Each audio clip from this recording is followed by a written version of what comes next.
Alors, on va reprendre en fait la suite du shiur d'hier qui parlait sur les otiyot, sur les lettres, donc sur la méditation à partir des lettres. Mais bien qu'on avait vu déjà quelquefois ce sujet, lorsqu'on l'avait appréhendé, on l'avait vu un peu dans le côté un peu chitsoni des choses, extérieur des choses, c'est-à-dire effectivement, on peut développer une perception subtile à partir des lettres, et de la méditation sur les lettres, mais ce qu'on avait vu dans les premiers cours, c'était plus une idée de percevoir en fait la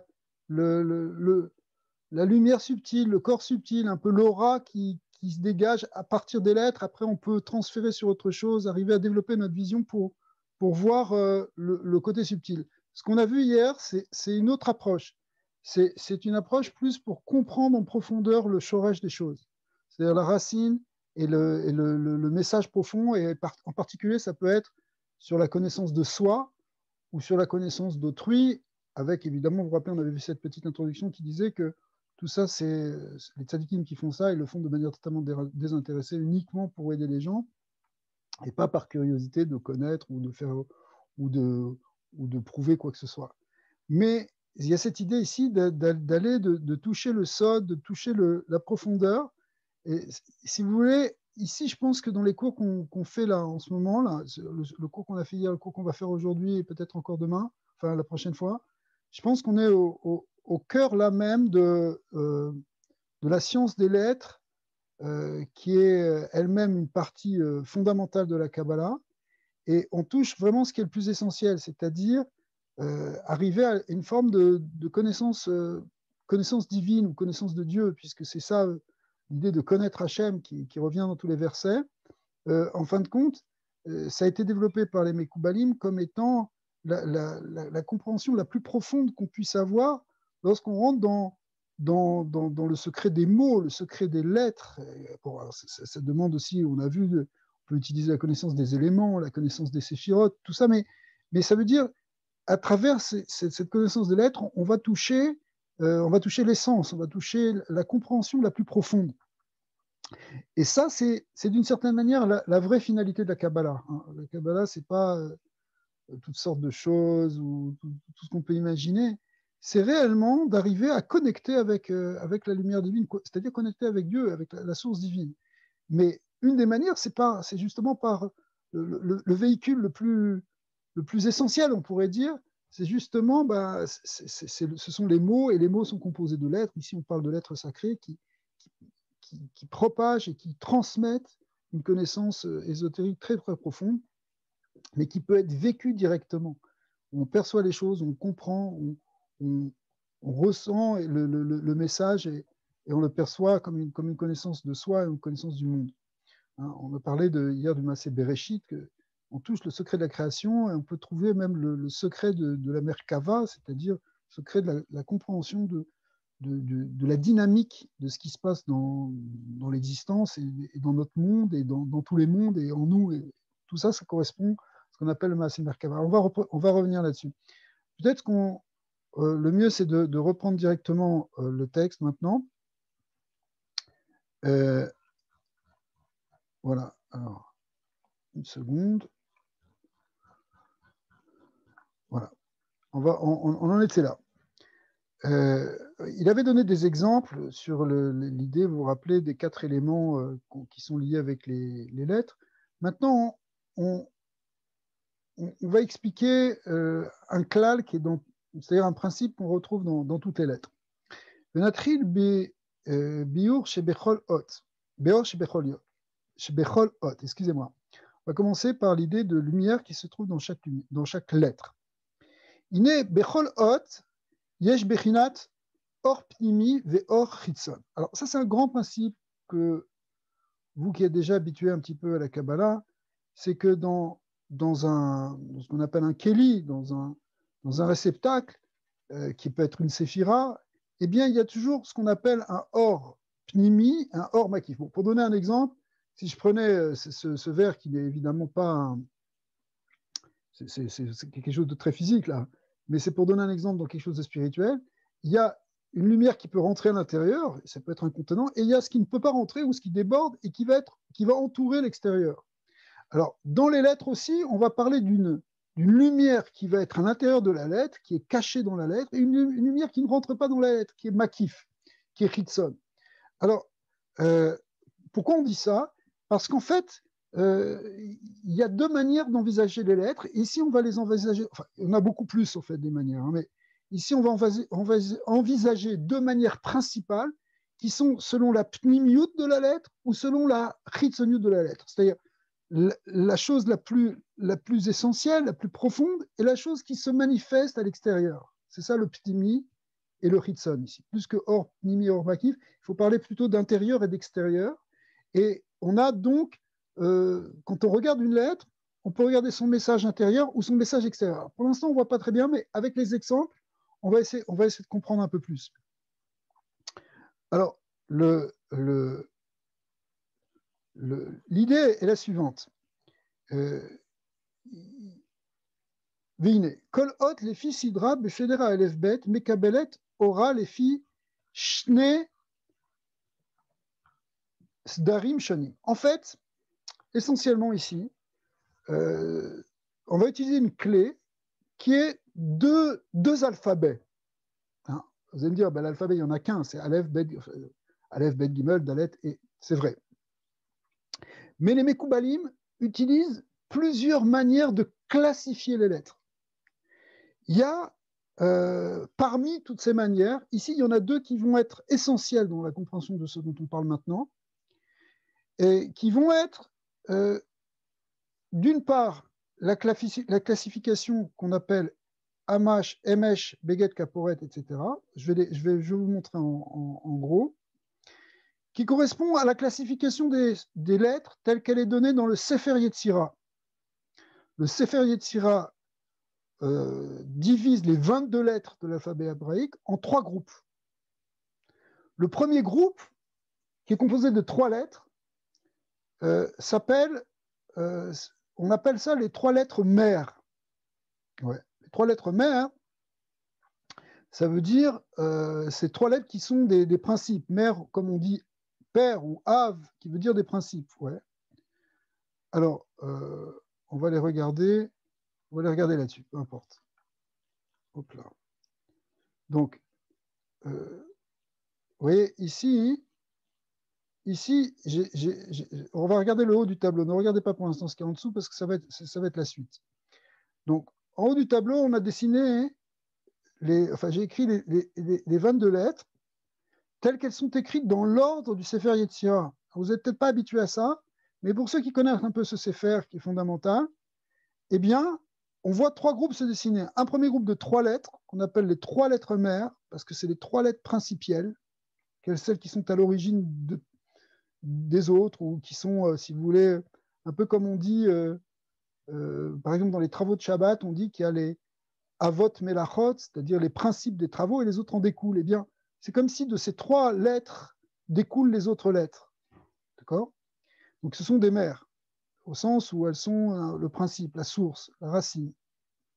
Ensuite, on a 7 lettres qu'on appelle les 7 lettres doubles. Grammaticalement, pourquoi on les appelle doubles? Parce qu'elles peuvent prendre ce qu'on appelle un dagesh, qui va changer leur prononciation. C'est-à-dire le vet, si on lui met un dagesh, ça devient un bet. Le gimel, c'est rimel et gimel. Le dalet, c'est dalet. Il y a 2 manières de prononcer, les témanim s'affaire. Le chaf et le kaf, le fe et le p, le resh et le resh. On ne sait pas comment le prononcer, mais dans Shirachirim, il y a un pasouk avec un resh, avec un dagesh, et qui est un dagesh qui normalement devrait s'entendre. Et le tav et le tav, chez les ashkenazim, on dit le sav et le tav pour bien montrer la différence. D'accord? En tout cas, c'est ce qu'on appelle les 7 lettres doubles. Et ces 7 lettres doubles, elles vont être liées aux 7 sphirotes inférieures, ce qu'on appelle 7 sphirotes inférieures. Elles vont être liées aussi, on va le voir dans l'ordre des sphirotes, au lien des séphirotes verticaux. Ici, on est dans les liens horizontaux, verticaux. Et puis après, on a 12 lettres qu'on appelle les 12 pshutot, les 12 lettres simples. Et donc, on a 3 plus 7 plus 12, ça fait 22. Bon, puisqu'on en est là, on peut faire un peu le détour et l'expliquer. C'est-à-dire que, vous voyez, dans ce schéma où les lettres sont représentées où les lettres sont représentées avec, comme des liens entre les séphirotes. Alors, ce n'est pas exactement le sujet d'aujourd'hui, mais on voit que les trois lettres Aleph, Mem, Shin, qu'on a expliquées comme étant les lettres mères, on les retrouve dans les trois lignes horizontales qui relient les séphirotes. Le Aleph relie l'axe du milieu de Chesed Gvura, le Mem, il correspond à l'axe Netzar Od, et le Shin à l'axe Chochma Bina. Et en quelque sorte, ces trois axes sont les trois grands principes, les trois étages de l'arbre des séphirotes. D'accord. Alors, c'est une manière de représentation. Hein. De toute façon, on n'est que dans la symbolique ici. Hein. Mais les Beget Kaporet, les 7 lettres doubles, vous voyez, elles correspondent aux axes verticaux qui relient les séphirotes. Donc, on a le Bet, il relie Chochma Chesed, le Gimel, c'est Bina Gvura, le Dalet, c'est Keter Tiferet, d'accord. Ensuite, le Kaf, c'est Chesed Netzar, et le P, c'est Gvura Od, et le Resh, c'est Tiferet Yesod, et le Tav, c'est Yesod qui relie Malchut. D'accord. Donc, on a les 7 lettres simples correspondent aux 7 axes verticaux. Et puis après, les 7 lettres doubles, hein, on les appelle les doubles, les kfulot en hébreu. Beget, kaporet, Beget, kaporet. Dans la grammaire moderne, on parle plus du resh, parce que le resh est tellement rare, le dagesh dans le resh, c'est tellement rare, je crois que c'est dans un seul passou, que concrètement, on ne l'a même pas retenu dans la grammaire moderne. Et on parle, si vous ouvrez un livre de grammaire, on va vous parler de Beget Kefat, c'est-à-dire on ne tient plus le resh. Mais dans la grammaire ancienne du Sefer Yetzirah, on parle de Beget Kaporet, qui sont donc les 7 lettres doubles. OK. Et puis donc les simples, bah, c'est les 12 lettres qui restent, et elles, on les appelle les arsonotes, c'est-à-dire les diagonales. Diagonales parce qu'elles relient les axes, les 3 piliers des séphirotes d'une manière diagonale. Alors, il y a plusieurs manières d'ailleurs de les représenter selon les Mekoubalim. Ça, c'est un dessin classique ici. Il y a d'autres, il y a des marloquettes entre. Enfin, le Ramak ramène plusieurs manières de distribuer les lettres. Le Gras aussi. Donc, mais grosso modo, on s'accorde à peu près à ça d'après le Harizal.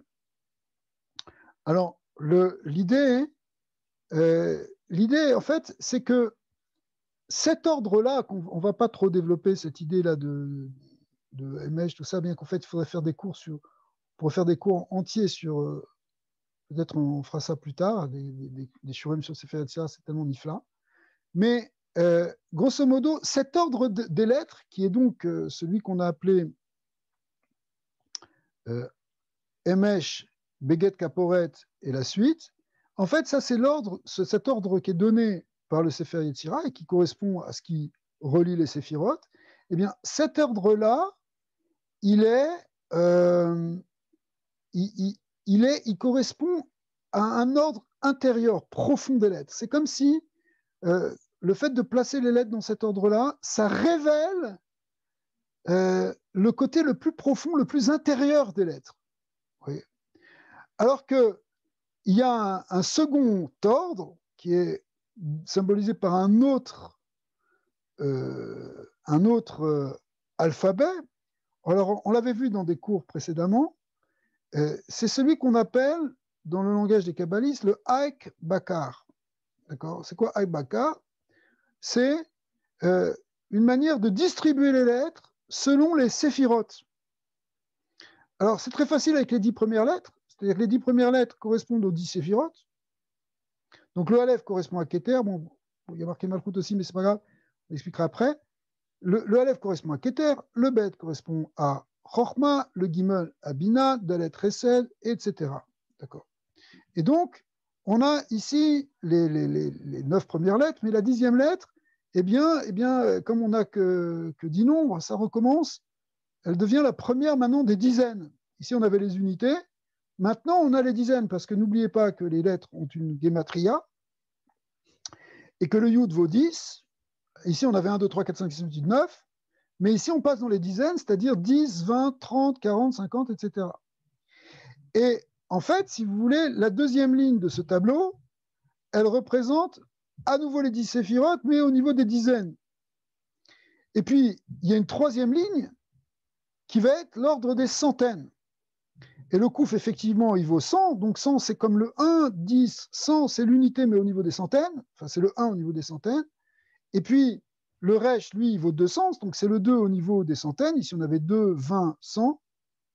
Et ici, on a 3, 30, 300. Et ça continue comme ça jusqu'au tav qui vaut 400. Et puis après, ce sont les 5 lettres sophites qui font office de ce qui va suivre, si vous voulez. C'est-à-dire qu'ici, on a le et, le noun et le kaf sophite qui vaut 500. Donc on a 5, 50, 500. Ouais. On aurait pu le mettre comme ça. Ouais. D'accord. Et ici, on a le vav, samer, même sophite qui vaut 600, zain, etc. Alors, on explique, dans la Kabbalah du Harizal, on explique que, en fait, les lettres ici, dans cette distribution qu'on appelle la distribution du Haïk Bakar, pourquoi Haïk Bakar? Parce qu'ici, vous lisez Haïk, ensuite Bakar, ensuite Galash, Damat, etc. D'accord? On regarde comme ça. Eh bien, en fait, c'est la distribution des lettres qui correspondent aux séphirotes. Les nombres, ce sont les séphirotes. D'accord? C'est la valeur numérique qui rappelle la séphira dans laquelle on est. Et en même temps, bon, alors là-bas, après, il rentre un peu en détail, c'est-à-dire que les unités correspondent au Keli le plus pnimi de la Sphira, les dizaines au Keli Emtsaï, le côté intermédiaire, et puis les centaines, c'est le Keli Chitzoni de la Sphira, donc on a différentes épaisseurs, si vous voulez, de la Sphira, mais en tout cas, la relation directe qui unifie les lettres dans cet alphabet, c'est les lettres avec les sphirotes. Et de ce point de vue-là, on est dans quelque chose qui est plus Ritsoni que dans l'autre ordre qu'on avait donné ici. Cet ordre-là révèle les sphirotes au niveau de leur essence, les lettres au niveau de leur essence, excusez-moi, la lumière qui est dans les lettres au niveau de l'essence, c'est le or pnimi de la lettre. Alors qu'ici, c'est quelque chose qui est plus Ritsoni, c'est plus au niveau du Keli, c'est plus Ritson. Ce sont les sphirotes. Les sphirotes, ce sont les forces qui sont plus classifiées, si vous voulez, comme étant, justement, entre guillemets, cette mécanique des sphirotes. Mais ici, on touche plus à l'identité profonde de la lettre. J'avais dit pourquoi on explique Malchut, parce qu'effectivement, en fait, si vous voulez, Malchut, c'est la 10e sphira, mais en tant que 10e sphira, elle est la première sphira du monde d'en dessous. Hein. C'est pour ça que les Olamot se distribue. La Malchut, par exemple, la Malchut d'Atsilut va devenir le Keter de Bria, et la Malchut de Bria va devenir le Keter de Yetzira, etc. D'accord? Donc effectivement, le Aleph, c'était le Keter, mais en même temps, le Yud, il est le Keter des dizaines, mais il est la Malchut, d'une certaine manière, des unités. C'est la 10e unité. Okay. Et en même temps, c'est la première des dizaines. C'est un lien. Okay. De même, le Kouf, c'est la 10e dizaine, et en même temps, c'est la première centaine. Okay. Donc, c'est Keter et Malchut qui sont liés. Ok, alors, on va revenir dans le texte. Voilà. C'est ça. Alors, en fait, ces deux alphabets qu'on appelle, qu'on appelle ici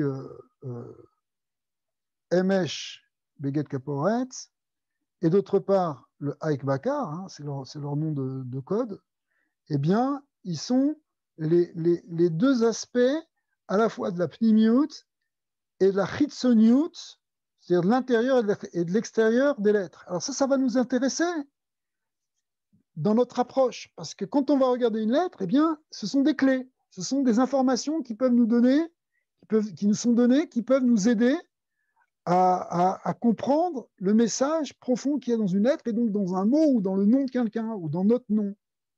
D'accord ? Donc hier, on avait donné, par exemple, des images par rapport aux éléments, par rapport aux mois, etc. Donc on va pouvoir mêler toutes ces approches à la fois. Ouais. Et c'est en travaillant toutes ces approches, cette connaissance, c'est ça le but de la connaissance du Sefer Yetzira, c'est d'arriver à tellement se familiariser avec cette connaissance que finalement, elle va nous parler. Hein, c'est bon, alors à notre niveau, ça peut être une intuition, ça peut être une perception, dans des niveaux beaucoup plus profonds, c'est des niveaux vraiment de Roi HaKodesh, voire de prophétie. Rabbi Abraham Aboulafia dit clairement que la technique des prophètes, on ne devenait pas prophète comme ça, un prophète, ce n'est pas un mystique qui marche dans la rue et qui tout d'un coup, il y a quelque chose qui lui tombe dessus, même si ça peut apparaître comme ça. C'est beaucoup plus que ça. Il faut tout un travail de préparation, c'est toute une avoda de gdusha, c'est tout un travail en grande profondeur. Hein. C'est pour ça qu'il y avait il y avait des chivotes où on apprenait ça. Et en fait, alors ce qu'il explique Rabbi Abraham Aboulafia, c'est que la technique majeure qu'utilisaient les Nevi'im, les prophètes, eh bien, ça passe par la connaissance de ces lettres. Donc ici, on envoie quelques techniques qui permettent de toucher un peu à ça, si vous voulez. Alors, il va donner un exemple. On va commencer par le Aleph. Vous voyez, le Aleph, il est là à la fois de la première lettre du Seder Emesh et la première lettre du Seder Aikbakar. Et à la fois dans la Pnimiut et à la fois dans la Chitzoniut. Alors, donc il est le Keli Achitzon Shelo Mushpa Miot Aleph, chez le Seder Aikbakar. D'accord. Donc, dans le Aikbakar, c'est le côté Chitzon. Donc, c'est quoi la première? Ça correspond à la sphère de Keter, on a expliqué. Mais là aussi, étant donné qu'il est la première de ces lettres, il correspond aussi à la sphère de Keter. Donc on va voir Keter dans la Pnimiut et Keter dans la Chitzoniut, puisqu'il est dans le même rang, si vous voulez.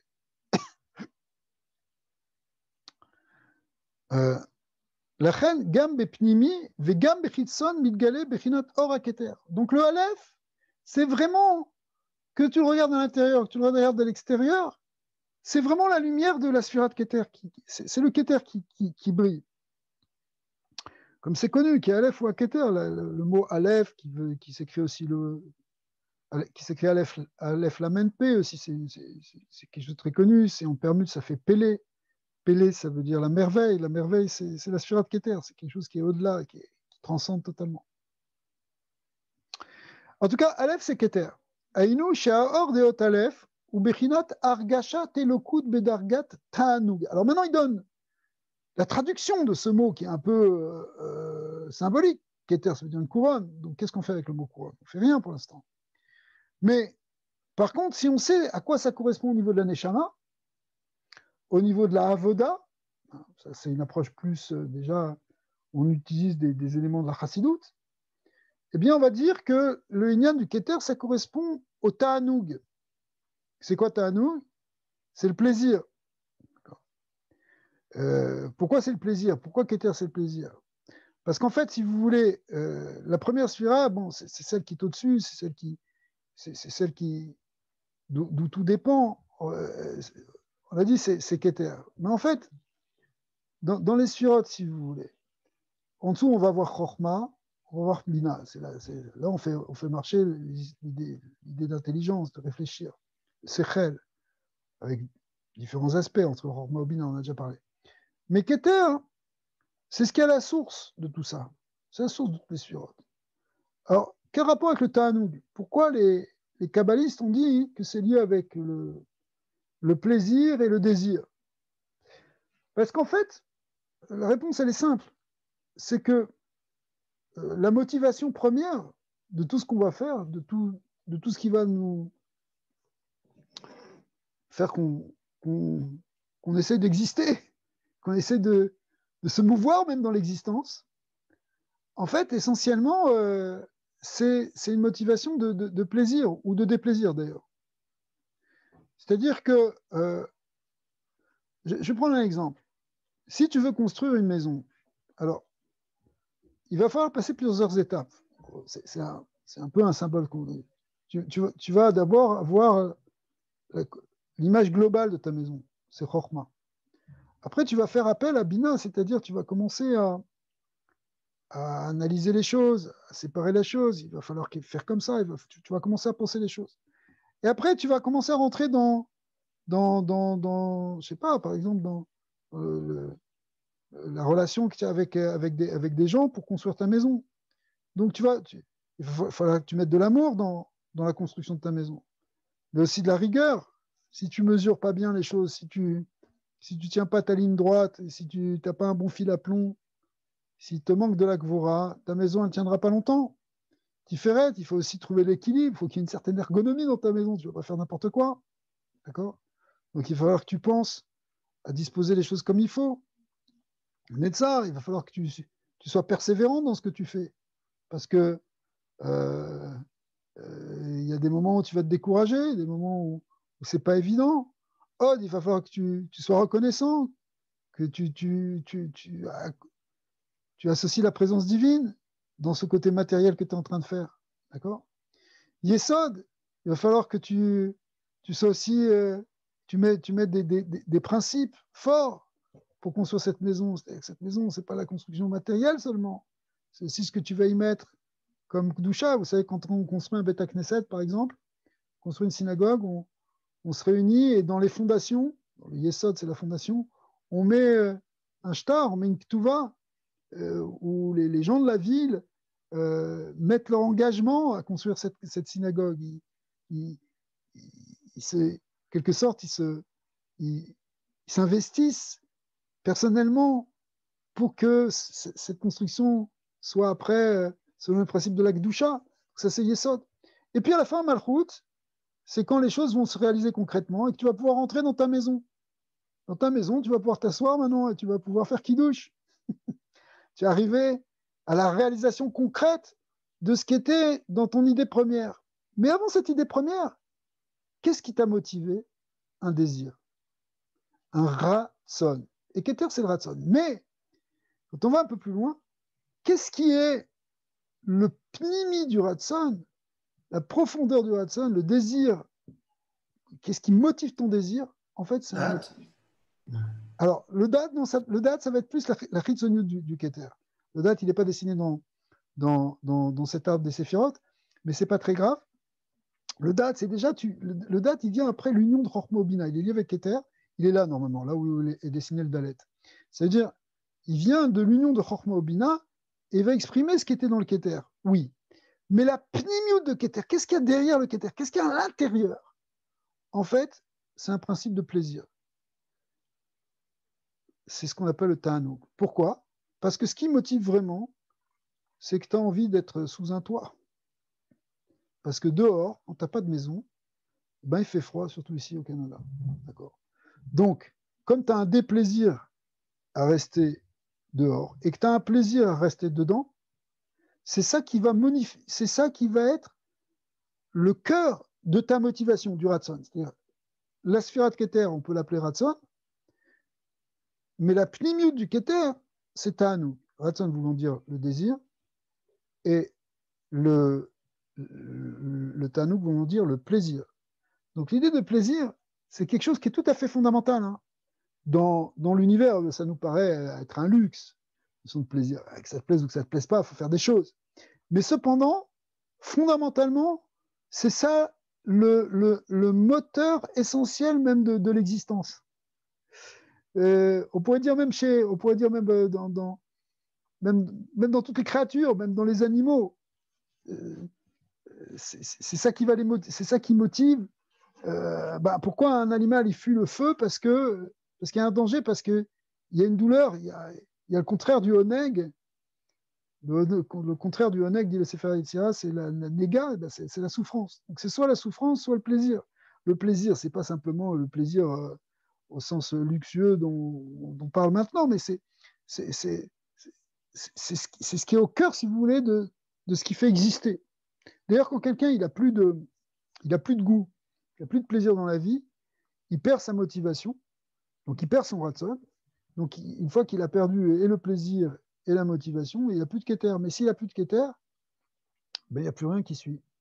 Il risque de tomber dans une forme de dépression où tout le système s'écroule, c'est-à-dire qu'il ne fait plus rien, il n'a plus besoin de penser, il n'a plus besoin de construire, il n'a plus besoin d'agir, il ne va plus rien faire. Pourquoi? Parce que il a perdu la volonté. Mais la volonté, au départ, elle est parce qu'il y a un plaisir. Hein, je veux dire, un plaisir ou un déplaisir. Hein. Ça peut être l'un comme l'autre qui est une motivation, hein, le côté positif ou le côté négatif. Les mitzvot positives, ce qu'on appelle les mitzvot positives, eh bien, elles sont liées justement par une motivation positive, alors que les mitzvot négatives, elles sont liées à une motivation qui est négative. Parce que si tu transgresses, tu vas avoir une conséquence négative, un néga, quelque chose qui est le contraire d'un oneg. Vous voyez? Donc, bon, ça, c'est des grandes considérations, mais au fond, c'est ça la motivation. Donc, dans le keter, on va revenir à notre sujet. En fait, si le keter est lié avec la lettre Aleph, si c'est le Aleph qui est là, bon, bien qu'on voit un Aleph ici, mais au niveau des séphirotes, ici, c'est l'idée, essentiellement, c'est lié avec keter.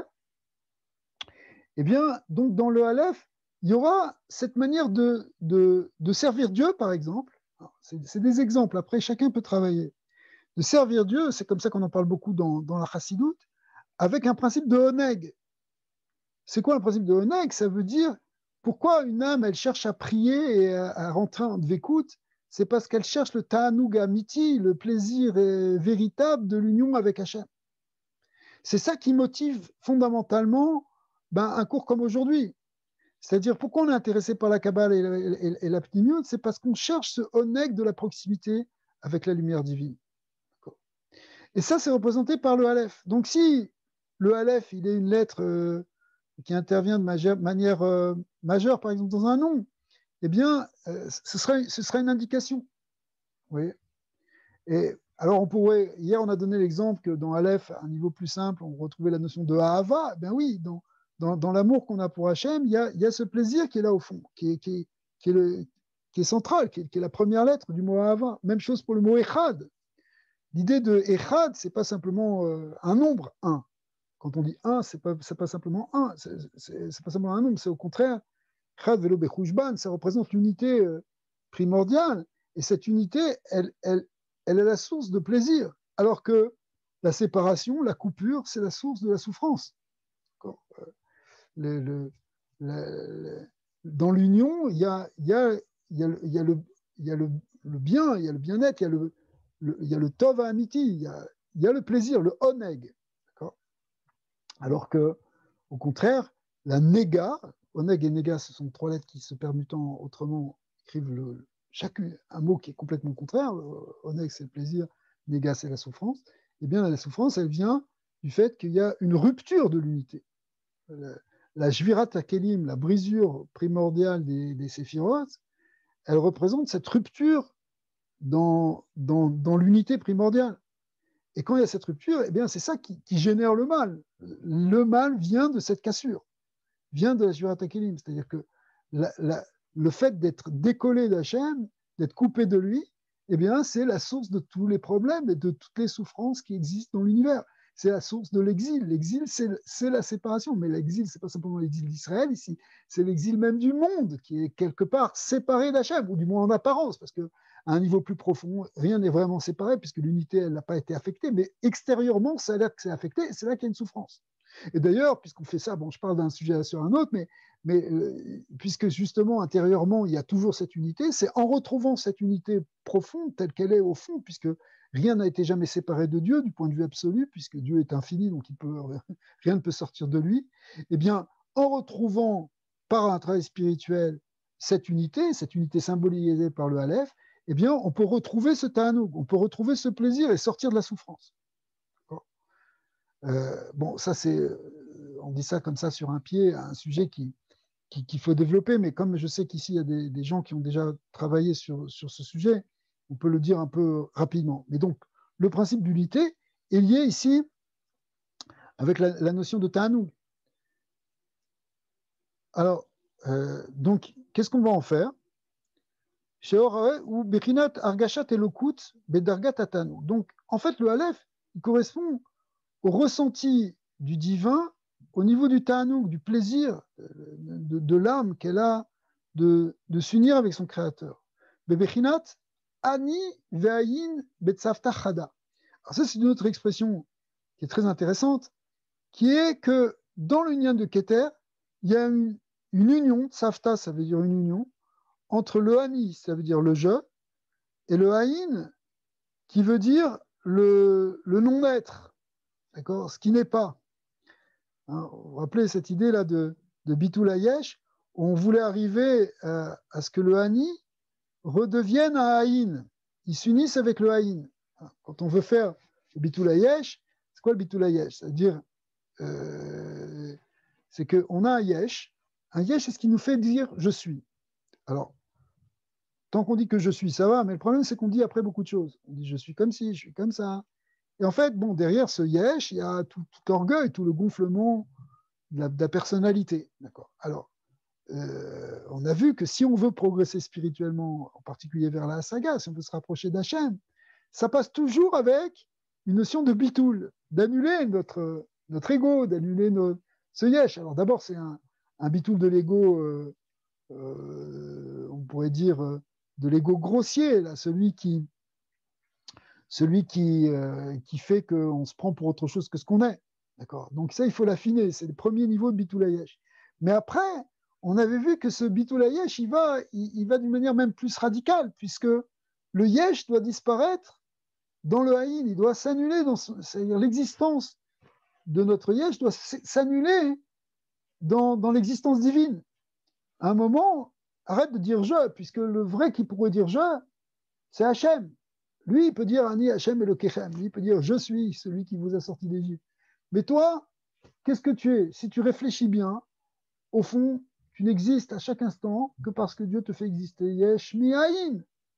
De manière ex nihilo, c'est-à-dire que le yesh, ton yesh, il provient à chaque instant du haïn, donc tu n'es pas autre chose qu'un aspect du haïn. Tu n'es pas autre chose qu'un aspect du divin. Alors, on arrive donc à cette notion de bitul yesh, le yesh, il s'annule dans le haïn.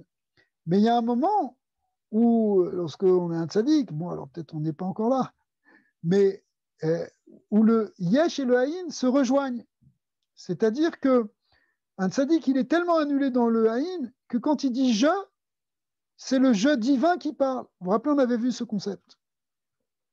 Et ça correspond à cette sphira de Keter, qu'on appelle aussi dans les Olamot, on appelle ça Adam Kadmon, c'est-à-dire il y a une réunion entre ce qui existe et le divin. C'est là que, dans cette première sphira, qu'il y a cette union entre le Ensof et la créature. Vous voyez, hein, les kabbalistes se sont longuement demandé, il y a plusieurs passages du Pardes Rimonim du Rama qui traite ce sujet. Est-ce que Keter, c'est le Ensof ou est-ce que c'est une sphira? Alors, finalement, la conclusion, c'est que c'est ce qui fait le lien entre les sphirotes et le Ensof. Donc, d'un certain côté, il a un aspect sphira, mais d'un autre côté, il a un aspect Ensof. C'est comme toute interface, c'est ce qui fait le lien entre deux mondes. Eh bien, ça doit avoir un peu des deux mondes. Donc, il a la sphira de Keter, c'est ce qui permet de réunir, si vous voulez, le Haïn et le Hani. C'est ce qui permet de réunir le créateur et la créature. Donc, au niveau de Keter, quand on dit réunir, c'est-à-dire que on perd la frontière entre le créateur et la créature. La créature, elle devient un avec le créateur. Okay. Le créateur et la création, ou la créature? Parce qu'au niveau de Keter, on est déjà dans la création. Alors, c'est le début de la création, si tu veux, même si on parle ici dans des niveaux d'Atsilut, on est au-dessus de Bria, etc. Mais c'est quand même ce qu'on appelle, ce que le Rashash, Rabbi Shalom Sharabi, appelle, il dit comme ça que les deux aspects du Keter, qu'on appelle aussi, alors bon, je ne vais pas faire trop de termes techniques, mais ce côté pnimi, on l'appelle Atik, et le côté Ritsani, on l'appelle Harir. Atik Yomin et Harir Anpin. Okay. Alors, le Rashash dit que le niveau de Atik, en fait, le niveau pnimi, c'est le niveau le plus bas du créateur. Ce qu'on appelle ce qu'il appelle dans son langage le Nitsuts Boré, une étincelle du créateur. Mais après ça, dans la Chitsoni du Keter, c'est-à-dire juste en dessous, il y a le plus haut de la création, ou le plus haut de la créature aux créations, d'accord, qu'on appelle le Nitsuts Nivra, l'étincelle de créature. Et il y a une union entre ces deux étincelles, c'est-à-dire c'est comme si le niveau le plus bas du divin rentre en contact avec le niveau le plus haut du créé, d'accord, sous forme de deux étincelles qui se réunissent dans cette sphira de Keter. Ouais. Alors, ça c'est... C'est un peu comme Malchut, en fait, mais si tu veux, c'est comme si la Malchut du Ensof, elle s'unifie avec le point le plus haut. Mais ça veut dire, qui c'est qui arrive à ce niveau du Nitsuts Nivra? Nilsus Nivra voulant dire l'étincelle du créé, l'étincelle la plus élevée du créé. En fait, c'est le tzaddik le plus élevé. Celui qui est remonté à ce niveau du Shoresh qu'on appelle, bon, c'est ce Shoresh du Keter, si vous voulez, eh bien, lui, il peut être en contact avec l'étincelle du Créateur. Il est mamash en dvekout mamash avec le boré, avec le Créateur. Mais en fait, si on dit ça pour un tzaddik, c'est que aussi nous, à notre niveau, BRR, de manière relative, on peut aussi expérimenter ça. C'est-à-dire qu'au fond de notre neshama, dans le plus haut niveau de ce qu'on est, du jeu, du je suis une créature, il y a en fait quelque chose qui s'efface totalement devant le haïn, c'est-à-dire le créateur.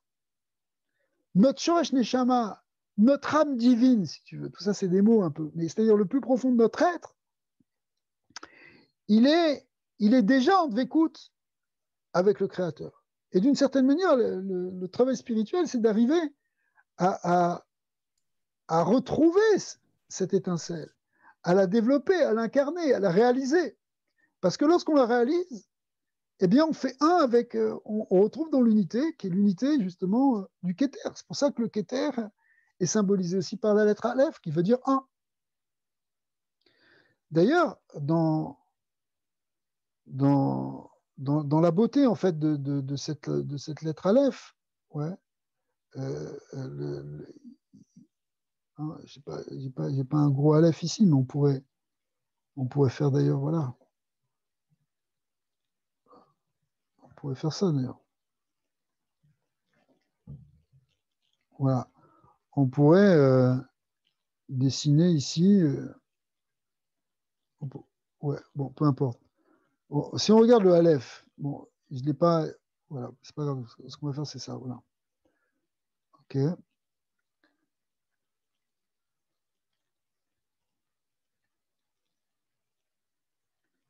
OK. Si on a.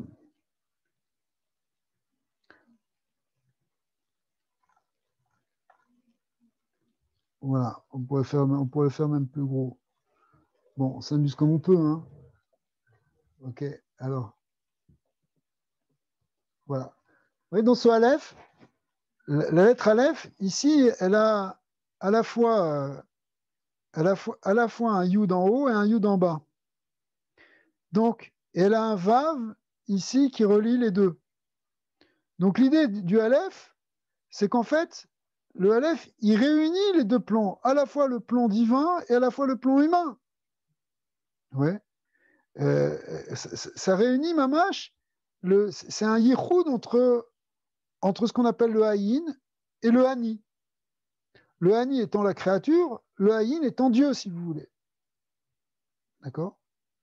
Et donc, dans la lettre Aleph, qui représente cette sphère de Keter, ouais, eh bien, on a ici quelque chose qui est voilà, qui est réellement le yichoud entre les deux plans. Donc, hein, même quand on dit Keter, on dit Keter, on a expliqué, bon, ça c'est le niveau le plus haut de cet arbre des Séphirot, mais en même temps, il est le niveau le plus bas de l'arbre qui serait au-dessus, qui lui se terminerait par une malchoute. Donc cette malchoute, elle fera un avec Keter.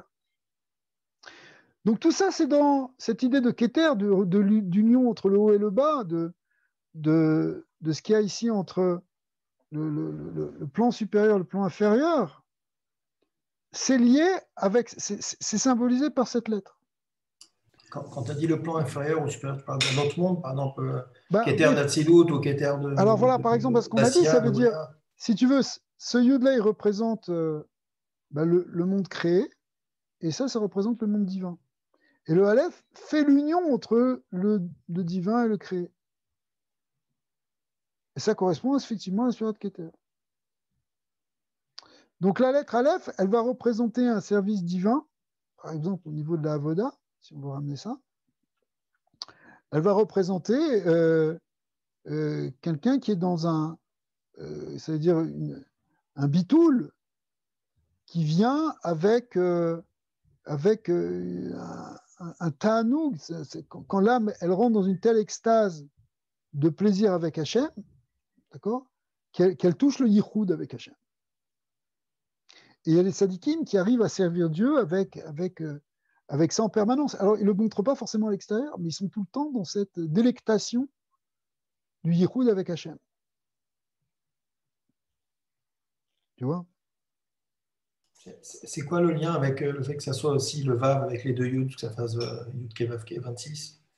Il y a un lien ou... Mais bien sûr, le Vav, la lettre Vav représente l'idée de plan de partage, d'union. Vous savez que la lettre Vav, comme elle représente... le Kav. C'est le Kav, c'est ce qui relie. Grammaticalement, le Vav, il peut avoir deux aspects. Quand tu mets un Vav en début de mot, ça peut être un Vav qui va relier, d'accord? C'est un Vav qui veut dire et, d'accord? Donc c'est une conjonction de coordination qui va unifier.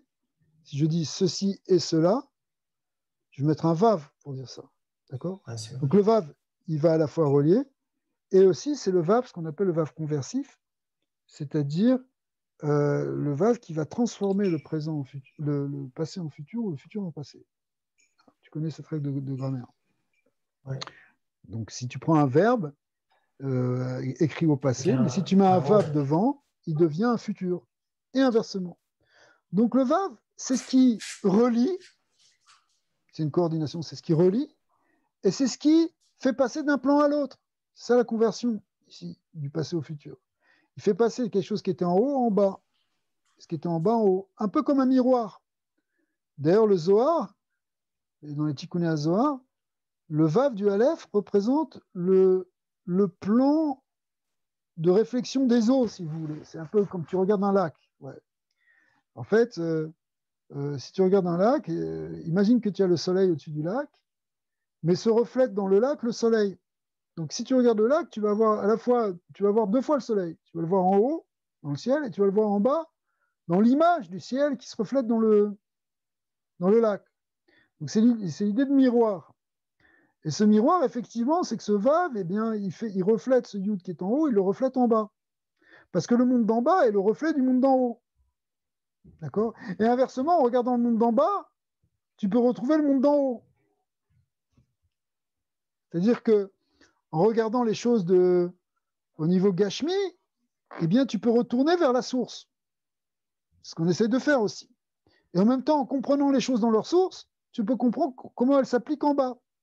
S'il manque les principes, par exemple, s'il manque les principes métaphysiques et philosophiques, on peut faire n'importe quoi dans la Gashmiut. D'accord? On peut se tromper complètement.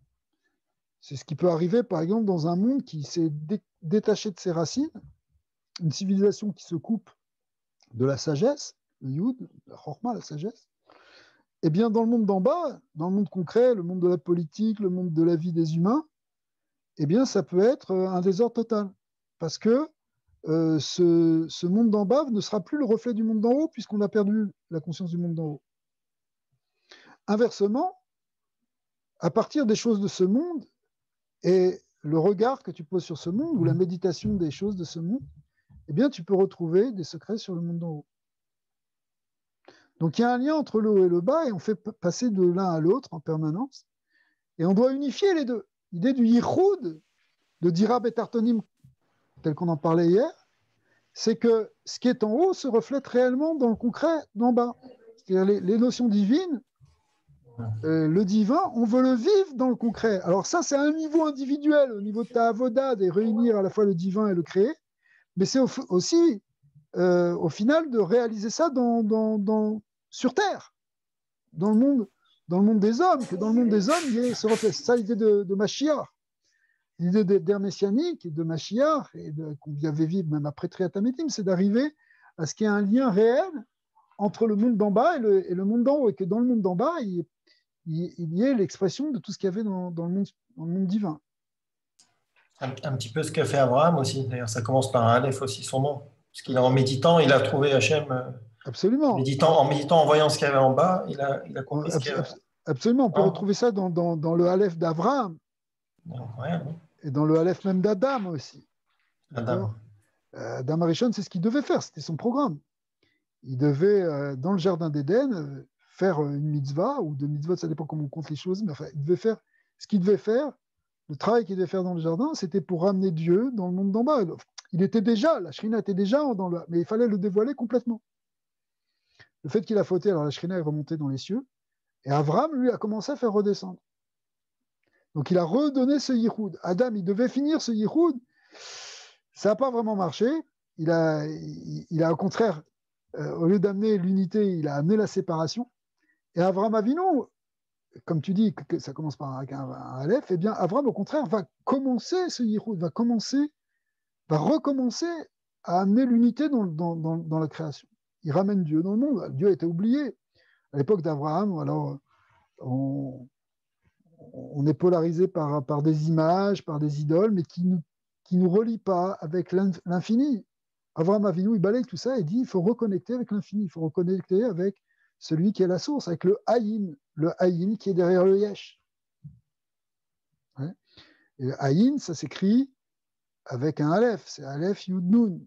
On l'avait vu avant. Et Ani, ça s'écrit Aleph Nun Yud, ce sont les mêmes lettres. Vous vous rappelez ? On avait vu ça plusieurs fois que le Ani et que le Ani et le Aïn. Voilà. On a le Ani qui est le je, le pauvre, qui est l'être, le Ani et le Aïn qui est le non-être en fait. Mais vous voyez que c'est les mêmes lettres, c'est le Yud et le Nun qui ont permuté ici. C'est-à-dire que le Ani, c'est le Yesh. On appelle Ani ou Yesh, c'est la même chose. D'accord ? En fait, le Yesh, il vient mi'ayin, Yesh mi'ayin. En latin, ça se dit ex nihilo. C'est le Yesh mi'ayin. Ok ? Alors, le Ani, il sort du Ayin, parce que Ani, c'est Yesh, c'est la même chose. C'est ce qui est, c'est le je, c'est je suis. D'accord ? Ce je suis qui peut après devenir un gros moi-je. D'accord ? Donc, il faut déjà calmer le moi pour revenir au Ani, au je suis, et de ce je suis, revenir au Ayin, c'est-à-dire il n'y a rien d'autre qu'Hachem. En od milvado. D'accord ? Mais en fait, l'idée, c'est d'arriver à unifier le Yesh et le Haïn en Betzavta Chada, comme on a expliqué, là, comme on a dit dans ce langage-là, que ça devient le Yesh et le Haïn, ils deviennent la même chose. C'est au niveau de Adam Kadmon, au niveau du Keter. Une différence. Au niveau du Keter. C'est Mashiach, non aussi, ça t'as dit tout à l'heure Mashiach, oui. C'est l'idée qu'il y a deux choses qui peuvent coexister, deux choses contraires. Comme ça. Absolument. Mais là, tout à fait. Mais ça, c'est ce qui est plus radicalement opposé, c'est l'être et le non-être.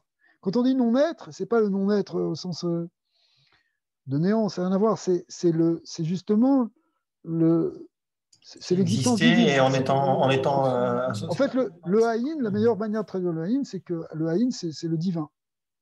D'accord.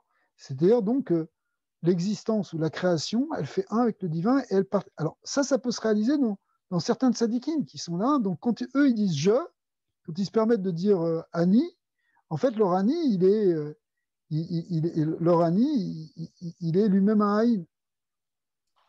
Comme Moshe Rabbeinu. Comme Moshe Rabbeinu. Donc Moshe Rabbeinu il est tellement humble qu'il peut dire je suis le plus humble.